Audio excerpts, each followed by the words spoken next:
All right, Mr. Smith, let's start with our first question. All right. You know, most students we interview want to start in sales but think they should move into marketing soon after. How long would you plan to stay in sales and why?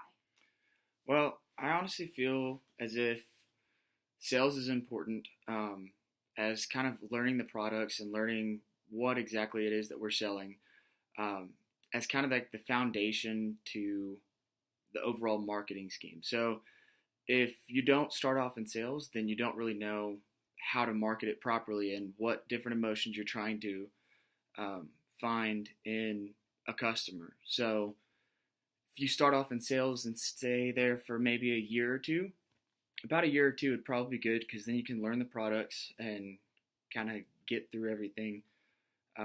At that point, then you can move forward and go to marketing with the background and the tools in your belt to uh, create customer value. So,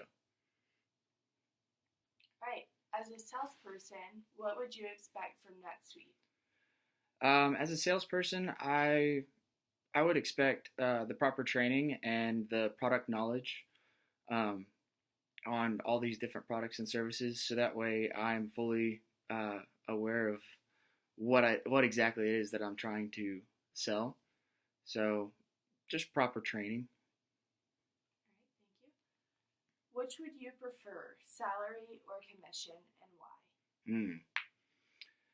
I would probably say commission, but I would like to start off with salary. And the reason why is because with salary, as I'm learning the overall products and services, then I'm not really worried about going out there and just selling something. I'm actually focused in on learning the ins and outs of all the different products and services. So that way, I don't feel the pressure of having to um, sell something that I'm not fully prepared to sell. And then as I learn the products and services, then I can move on to commission because I feel like commission um, would create more of a drive, and I would want to go out and sell more and see how high I can get that number to beat out all of my coworkers. All right, thank you. And last question, tell me about a time when you were selling something, an idea or anything, and they weren't buying. What did you do? Mm. Okay, so my first sales job, I worked for a company that sold Cutco knives, and there was a customer that um, I went to their house and presented the whole knife selection and everything, and asked them if they were ready to purchase, and they said, "Well, I just for Christmas 2 months ago, I just got a brand new knife set that's a very expensive knife set from my family, and I just don't think I need any of this stuff." So I said, "Okay, well, why don't we look at that knife set?"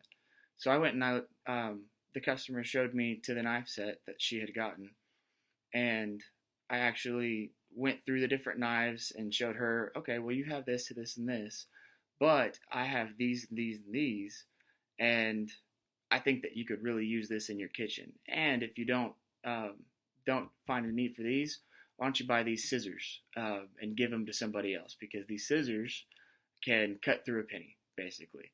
And I demonstrated and cut that penny with those scissors and show the customer the value and the benefits of my product versus what she already had. And she was sold at that moment and bought the product right there. So why did you think that that worked? Um, I think that worked because it was mostly trying to jump around and figure out what exactly that customer needed or didn't know they needed at the time. So I looked at their knife set and I said, well, I have this and this, and I could totally sell you this for my products, and it would make your whole kitchen set be complete. And I think trying to play off of their emotions and learn what that customer specifically needed helped me gain that sale. So, All right, well, thank you very much. thank you.